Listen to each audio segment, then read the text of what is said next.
Lift 2, your recovery lift. Guys, this one's just as important as the other ones. Really focus on your movement quality here. Focus on trying to get to recovery mode, especially if you are doing the sprint work, if you're doing any extra basketball work, which I hope you are. Your body needs time to recover. This is more of an active recovery, but we are doing a little bit of strength gaining during these sessions as well. But one thing that can be worked on during these times is your mobility, being able to control your range of movement. So just think about that. And I always try to think about my breathing in these types of lifts. Starting out, you got your body squats and your hip hinges. You know what that is. Change up. If you're feeling tighter in your groin muscle, go a little bit wider.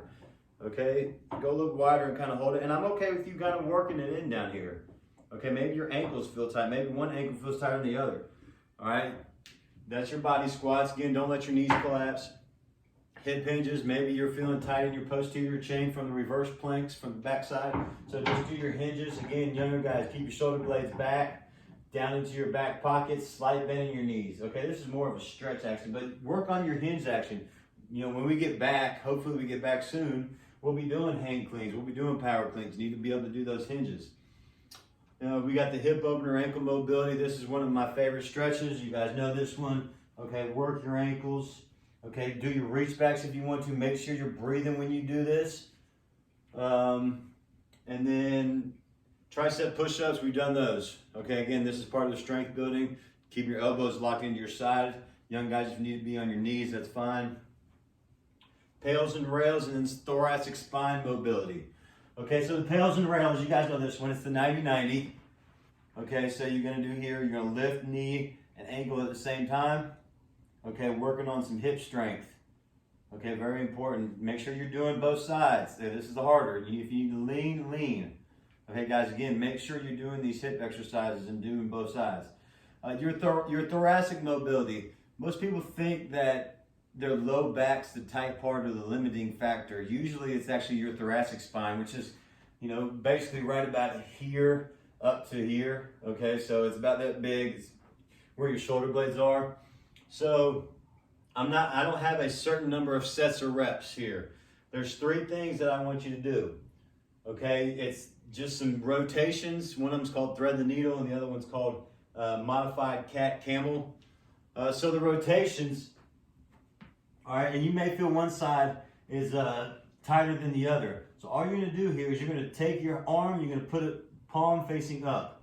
You know, from here, all you're gonna do is you're gonna rotate, thinking about pushing this left shoulder blade in this direction, okay, and then just rotate and then back down, okay? You can follow with your eyes if you want to. Don't strain your neck and then back down, okay? And again, you're thinking about the upper back part. So the other side here, and then rotate.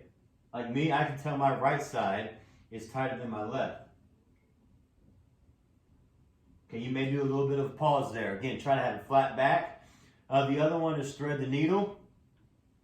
So all that is from here. All you can do is you're going to reach here. You can change the angle up of your hand. You can be comfortable. All you're working on is a deep stretch for the top or upper part of your back. Okay, hold it for 20, 25, 30 seconds. Change your angles up. You know, work what feels good. Same thing on the other side. Okay, so that's threading the needle. You're just basically threading the needle between your knee and your arm. The other one is the modified cat camel cow. Okay, so all you're gonna do is you're gonna go here. Okay, if you've ever done yoga, and I actually recommend you guys doing some yoga. There's a cat cow pose. Okay, so this one, so you're thinking about kind of like in our scat push-ups we did in week 1 or exercise 1 of this week. We're trying to get our shoulder blades to slide, to squeeze and then slide away. So we're going to actually kind of, depending on how you feel, how tight you feel, you may go out a little bit in front of you more, okay? But all you're going to do is, and I'm not sure if you can see it, you're going to let your shoulder blades sink up, okay? And then you're going to push up and you're going to try to extend them.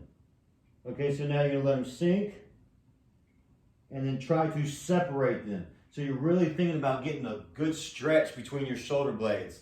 Okay, again, if you got a longer torso, you may have to sit back a little bit more.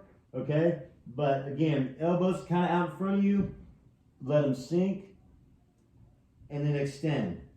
Let them sink and extend. And again, I felt this stretch right through here and then right through here.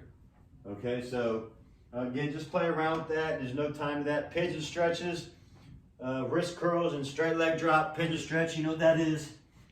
Try to keep your chest straight here and just kind of work this out. Okay, straight leg drop, you know what that is. Wrist curls, find anything. You can do them sitting down here. Just strengthening on this part of the wrist. If you want to do both sides, I'm okay with that. Let the weight, let whatever you have, maybe it's a towel, something pulling down, and then just pinch up here.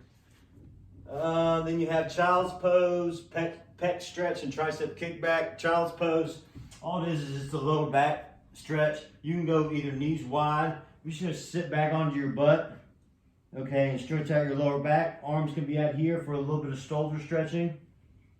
All right, tricep kickback, you know what that is. And the pec stretch. So a lot of times we stretch our back. Just find something and stretch your upper pec, your chest. If you want to get a really good stretching, you can do what's called a PNF stretching. So you would actually push against it, you resist it, and then breathe into it and let it go deeper. So you would resist. So maybe you lean forward but resist it with this muscle, and then for 6 to 7 seconds, then relax, and then sink into it more. You can look that up if you're interested. Those stretches need to be 15 to 20 seconds at least, maybe longer. And then any additional stretches and then stomach breathing that you might want to do. All right, so that's the end of the workout, the recovery workout for this week.